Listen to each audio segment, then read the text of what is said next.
saudara RK. Ya tentunya sudah dilakukan pemeriksaan-pemeriksaan terhadap yang bersangkutan. Hasilnya seperti apa? Karena ini memang fokus kepada yang 5 tersangka terlebih dahulu. Pastinya ketika ada fakta-fakta pengembangan itu akan dikembangkan oleh tim penyidik. Kita tunggu saja pengembangannya seperti apa. Tetapi kan rekan-rekan sudah diupdate juga bahwa hasil-hasil penggeledahan, ada temuan-temuan dokumen dan barang bukti yang memang itu ada indikasi keterlibatan pihak lain gitu. Artinya ini juga diketahui peristiwa-peristiwa yang tadi pelanggaran hukum yang terjadi di BJB itu juga diketahui pihak lain. Nah, kan kata saya juga apa? Akhirnya teka-teki di dunia perpolitikan mulai terungkap, mulai terlihat terang. Inilah alasan kenapa di zaman RK tidak ada yang berani mengkritik. Sedangkan di zaman Kang Deddy Mulyadi sekarang banyak sekali pejabat dan yang lainnya mengkritik. Bahkan ada yang menghina, ada yang mencaci maki, ada yang menuduh. Inilah alasannya. Karena di zaman RK itu semuanya kebagian. Beda dengan di zaman Kang Deddy Mulyadi. Bukan kebagian, justru anggaran-anggaran dan tunjangan-tunjangannya juga habis dibabat sama Kang Deddy Mulyadi untuk mesejahterakan masyarakat. Nah, buat Dodi Permana, terus si Barnas, terus si Windy pengacara, si Nenden, si Cecep, berani nggak kalian mengomentari ini, mengkritik masalah ini nih? Kalau kalian tidak ada yang berani mengkritik, tidak ada yang berkomentar, berarti fix kalian adalah kelompok dari apa namanya itu? Ya, rayap-rayapnya pemerintah buat ngehabisin dana dan anggaran pemerintah untuk dimakan sendiri. Dulu kebiasaan provinsi hanya monitoring dan evaluasi terhadap kabupaten kota, dan itu pakai duit dan gede. Hari ini nggak bisa. Kita pelaksana teknis yang harus secara bersama-sama. Maka nomenklatur anggaran dulu yang digital IT 700 miliar, IT ini 1,2 triliun, saya hapus semuanya. Kenapa? Ini tidak berpihak pada rakyat. Anggaran-anggaran yang mahal triliunan itu, yang aplikasi-aplikasi itu anggaran yang hanya dinikmati oleh beberapa orang atas nama intelektual. Dia menghegemoni keuangan negara, dia menjual produknya 1 triliun 500 miliar, itu hanya dibagi oleh 5 orang saja dengan atas nama intelektual. Seorang intelektual tidak boleh menyengsarakan komunal karena akan menjadi konflik sosial. Maka saya rubah anggarannya. Dirubah bagaimana? Dirubah menjadi pola pembangunan partisipasi. Apa yang paling utama adalah infrastruktur. Anda mau ngomong kemajuan apapun tidak bisa. Yang diharapkan oleh masyarakat hari ini di mana-mana teriak di media sosial cuma 2. Pak Deddy jalana goreng, Pak Deddy. Yang kedua lagi, Pak Deddy imahna butut, Pak Deddy bocor, Pak Deddy. Dulu di Dinas Pendidikan Jawa Barat tidak 1 unit bangunan pun teranggarkan. 0. Saya rubah hari ini mendekati 1 triliun. Dulu anggaran infrastruktur jalan seprovinsi Jawa Barat ini hanya 400 miliar. Hari ini 3 triliun.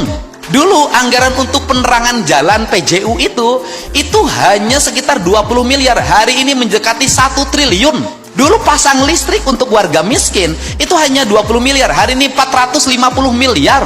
Jadi lonjakan anggaran infrastrukturnya mengalami kenaikan yang sangat tajam.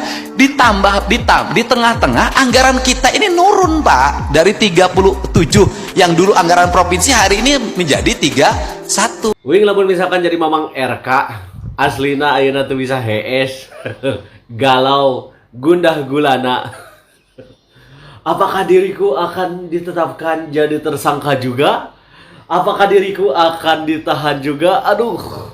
Ya, kita tahu kemarin KPK resmi menahan 4 tersangka dalam kasus korupsi dana iklan Bank BJB yang merugikan negara sampai 223 miliar. Bahkan pengembangan kasus ini diduga mengarah kepada sang mantan orang nomor 1 di Jawa Barat, tidak lain tidak bukan adalah Mamang RK. Bahkan bukan hanya ke Mamang RK, KPK juga disebut ya berpotensi akan memeriksa aura kasih dalam dugaan kasus korupsi Bank BJB. Ya, kita tinggal tunggu saja kasus korupsi dana iklan BJB ini akan sejauh mana. Pasca ditahannya 4 tersangka dalam kasus ini, apakah akan ada tersangka-tersangka lainnya? Apakah Tuan dan Nona juga ikut terlibat dan akan ditetapkan jadi tersangka juga. Kita tunggu di episode selanjutnya. Abang terus-menerus kotor hatinya sama KDM. Pikiran abang terus-menerus dirasuki setan untuk menghasut orang-orang agar membenci sama KDM. Meragukan, sangat meragukan, bukan sangat meragukan, tesa antitesa, bertolak belakang. Bahwa Deddy Mulyadi tidak efektif untuk suara Prabowo, tidak efektif juga untuk suara partai. Efektifnya untuk dirinya sendiri. Ya, dia personalisasi dirinya sendiri. Maksudnya dia hanya membangun persona dirinya sendiri. Oh iya. Halo Bang Dodi, mohon izin untuk menjawab. Dari apa yang barusan abang sampaikan tentang masalah KDM yang bertolak belakang dengan suara Prabowo, yang bertolak belakang dengan suara Gerindra. Gini Bang, dalam Islam, ini mohon maaf ya, bawa-bawa Islam, bawa-bawa agama. Dalam Islam, jika seorang makmum, ya, kita berjamaah sholat maksudnya.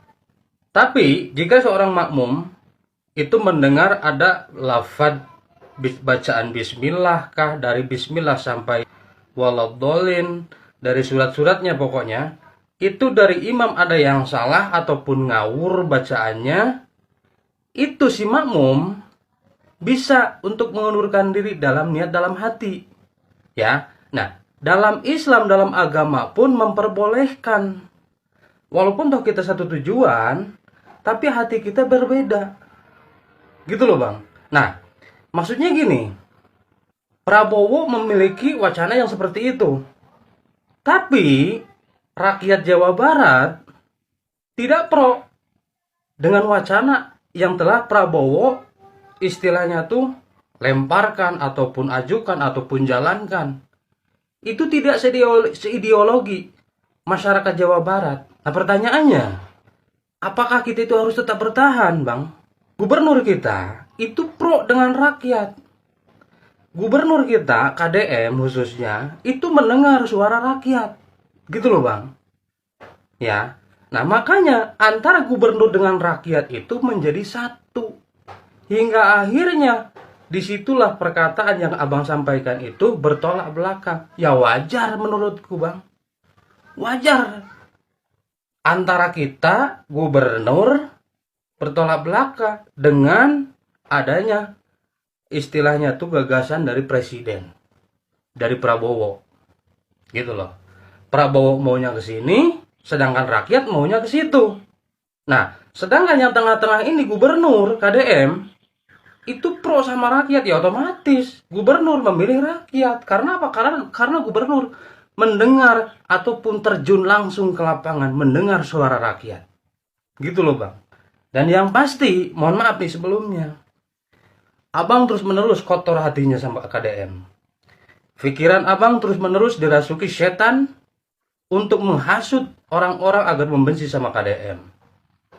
Dan hati abang pun terus-menerus istilahnya diserang dengan kata-kata wallahu alam, apakah itu iri, apakah itu dengki ataupun gimana, saya pribadi pun nggak tahu. Yang pasti setiap perkataan abang itu seolah-olah menghujat KDM. Saya hanya mau mengingatkan, Bang.